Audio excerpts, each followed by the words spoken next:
Alright, this is my fucking third attempt at making this video because I was going off in the first one and I was already like 6 minutes in, and then I realized my fucking audio wasn't on my phone. It was tuned onto my fucking CarPlay. So I'll just blow my shit smooth off. Just kidding. But I haven't felt like making a video just because I haven't felt like making a video. If I'm not interested enough in a topic, I'm not just gonna force myself to talk about it in front of you guys if I don't feel like I have a valid opinion or some type of insight into it, or just genuinely understand it. And as of the past few weeks, I'm just absorbing like some intel content. I don't know if you guys watch Horse Meat on YouTube. Bro's hilarious, and the way his YouTube is now is so entertaining. But bro, I hear, bro, when you actually analyze this shit between girls and guys, it's like, and you actually talk to girls and you actually hear like these first-hand accounts, and then you also know how the fuck guys are sometimes. Bro, most girls have like most interactions between a girl and a guy on a daily basis.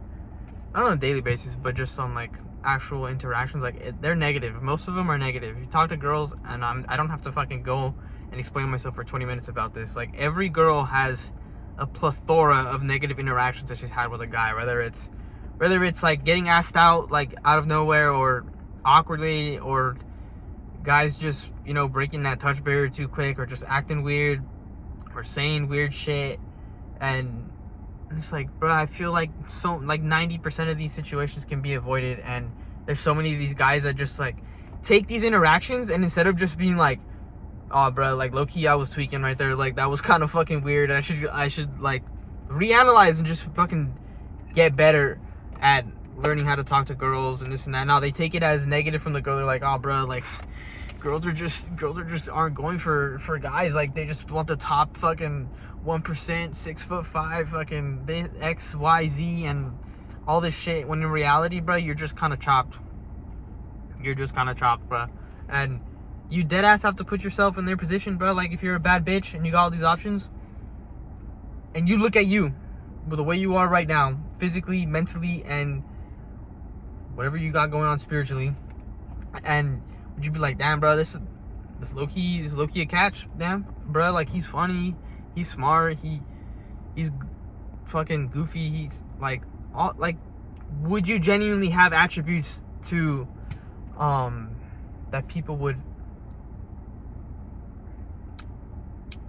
enjoy in a romantic partner? And if you give yourself the honest answer, bruh, you're gonna be like, damn, I'm low-key chopped. And here's the thing, like, you gotta ask yourself the hard questions. But what most people don't do is they'll ask themselves the hard question, and then they'll give themselves like the shitty answer to themselves, or lie to themselves, and be like, oh no, I'm low-key, it's just the girls, like, I'm not chopped, bruh. Like, and when in reality, like, that shit looks matter, bruh. Like, and I'm not sitting here saying I get fucking bitches on bitches, but I don't have, like, on the regular negative interactions with girls, because if a girl's not interested in me, bruh, I'm not gonna pursue, because what's the fucking point?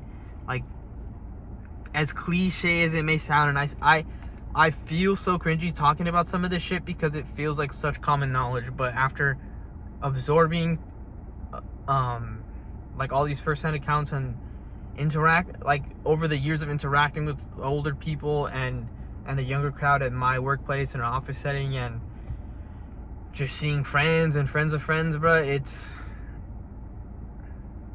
just forgot what I was gonna fucking say, but it's just weird out there, bro. Like, there's so many negative interactions because of just people don't know how to fucking act.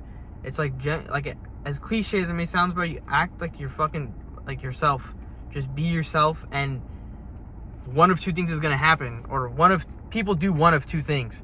You be yourself, and then this person's interested in you. Their actions speak that their actions show that they're interested in you, with the way they hang out with you, the way they talk to you, the way the way they joke with you, the way, like, how comfortable they are with you and how comfortable they get with you, and then you realize that person likes you, and you kind of continue and pursue that. Versus the other side of it is, oh man, that was my, like, the girl, you're being yourself, and the girl is just not having it, bro. Like, she's not really texting you back. She doesn't really care to hang out. She's lackluster on, like, her attitude about things. It's like, dude, she's not interested, bro. When a girl's interested, she's gonna show you she's interested. She's gonna talk to you more. She's gonna call you. She's gonna do little shit. Whatever that person does to people in their life that they have interest in romantically, they're gonna fucking do it. No questions asked. But what most guys do is like, oh man, this girl's fucking acting like this and all these red flags are popping up low-key, but I'm gonna keep pursuing because what? For what reason, bruh? Like, you're wasting fucking time. Like, I don't want to get too personal about this or like talk about people in my life, but it's like, bro, I have a fucking friend right now who be simping, bro, over this girl that he wasn't even with, and I fucking love, bro, all my heart, bro. But I'm just like, bro, like, she wasn't, like, the whole time he talked to me about her, like, she wasn't really the girl that you should have been going for. Like, she didn't really seem all that interested. She was low-key ghosting him here and there, and then making excuses about family shit or this and that, the cliche bullshit. And it's like, I've never been in a situation like that because I low-key feel like I wouldn't even allow myself, like, as soon as a girl's kind of ghosting, like hardcore ghosting, bro, and like not showing interest, it's like, what the fuck is the point of me being here? And there's a fine line, right? Like, I also feel like, bro, it's kind of, imagine you're a girl, right? And like, with all the fucking crazy predator shit that's happening right now, all these fucking pedos, all these fucking gooners and shit, to hang out with some guy that you're like, most of the time you met over social media, it's kind of scary, bro. Low-key, I don't know if I'd do that shit if I was a girl. And like, I remember I've been talking to this girl right now for like, I think almost 2 months, but I remember the first time we hung out, or like the first time we hung out, she canceled. Like, I forgot what happened. She just said like, oh, I'm doing, like, she just stopped texting me and was like, oh, bro, like, and she texted me back like the next day or something, like the next morning or something, saying like, oh, my bad, I fell asleep, this and that. And like, bro, you can't bullshit me. Like, in the back of my head, I'm like, asleep my ass, bro. Like, but, and at the same, like, but most guys would be like, oh, bro, I'm fucking pissed, bro, she made me waste my fucking time. But it's like, who gives a fuck, bro? Whether or not this person hangs out with you shouldn't make or break your night. Like, if you're gonna fucking do something you want to do, bro. Like, if you're like, that first night I was gonna hang out with her, bro, I went and did what I was gonna do anyways, because I wanted to fucking go get these tacos that I wanted, and I took my brother, and I wasn't sitting there like a fucking gooner being like, oh, bro, or like a fucking incel saying, dude, she canceled, like, she's not texting me back. It's like, bruh, no cortisol spike. Go straight to get some motherfucking tacos, went home, and I think I played games that night and was chilling. And then we went out later that week because she texted back and she rescheduled, and she went out of her way to reschedule and text me for that. It's like, but a lot of guys would just be like, she's a fucking, like, just take it as a negative interaction from a girl, when in reality, bro, you don't know what's going on. Like, we have all this fucking black pill shit and fucking red pill shit that's like, oh, bro, she didn't text you back, she says she's sleeping, she's fucking, bro.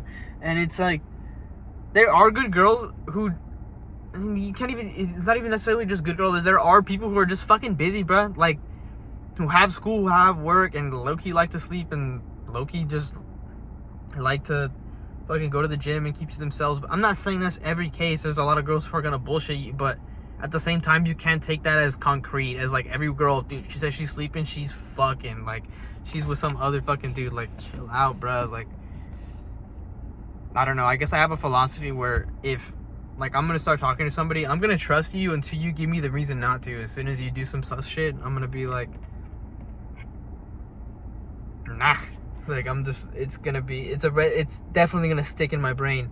But, bro, I genuinely feel like if you're yourself and you just pick up on social cues, and when people are genuinely interested in you, you're not really gonna have those horrible interactions that people have on the internet. Like, oh man, she ghosted me, and then like I was depressed for 2 months, and then like they go through these fucking depressing episodes, or like a back and forth with a girl, and it's like, dude, why are you, there's a guy that she's texting every fucking day, like, no, most of the time. Again, I'm not gonna be concrete like I just fucking said, but a lot of the time they're talking to somebody, bruh.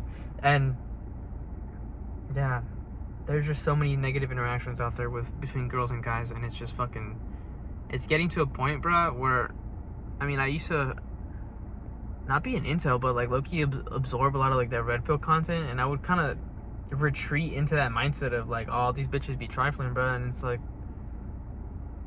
not really, bruh. Like, that's just because what we see inflated on the internet. Like every girl's a Miami girl getting flown out if she's fucking pretty and all this shit. And some people live normal lives, bruh, and don't have crazy shit going on. And but who knows? Maybe I'm getting fucking played, and this girl will be getting slimed out every night, bruh. But I'm not gonna fucking be all bent up about it for fucking months and shit. It's like, this girl's not my girlfriend. That's the thing too, bruh. Guys be getting all fucking anal and shit about things that go on with a girl when you haven't established that girl's fucking like exclusive to you, bro. Alright, if you've established that you guys are just talking to each other and you guys are just dating each other, by all means, you have the right to be upset about some things. But there's so many guys that are just too fucking too much of bitches to fucking just have those tough conversations and be like, hey, bro, it's me and you right now. We just talking me and you, bro. And obviously in a more serious manner, but like, you gotta have that conversation, and you can't just get upset later that the girl you're talking to is talking to somebody else when you never established that it's just you guys. And so every moment before you establish that, you gotta, bro, you cannot let that shit spike your cortisol. Like, that is not your girl. Even when she is your girl, bro, like, I don't know, take that shit with a grain of salt for a little while, because again, there are some fucking girls out here that be fucking playing and shit. So there's that fine line of just like protecting yourself, staying a little reserved, but then also just being yourself, bro. Like, don't try to, this fucking nonchalant shit is over. We're done with that shit. That shit is fucking 2024, 2025. We're in 2026, bro. Just be the most chalant motherfucker. And that's how you find out very quick if the person actually is interested in you. Versus if you put up this fucking front, this nonchalant front, and this person begins to like you, they're not liking you, and at the end of the day, if you guys pursue a relationship, you're putting on this front, they're loving what you're putting up here, not what's actually fucking back here. And like, that's just all bad. So I don't know, be a chalant motherfucker, bro. I be a short ass motherfucker, and I feel like all I see online are like the most horrible fucking little incel stories of like, oh, I'm fucking 5'6" and I don't get bitches, and like, I just stay home and goon all day. It's like, holy fuck, bruh. Most people would go so far if they just cleaned up their hygiene, dressed a little better, picked up some hobbies that they actually enjoyed, and got in the gym. Like, I swear on my fucking life, if so many dudes did this, they would not be depressed incels. It's just, it's as simple as that. It doesn't really have to be explained further. Especially if you're a dude, you understand that. And if you're a dude that just has some awareness and you're real about fucking little things like this, it doesn't require much explanation. You know how guys are. And most dudes are fucking gross. But not on some pick-me shit.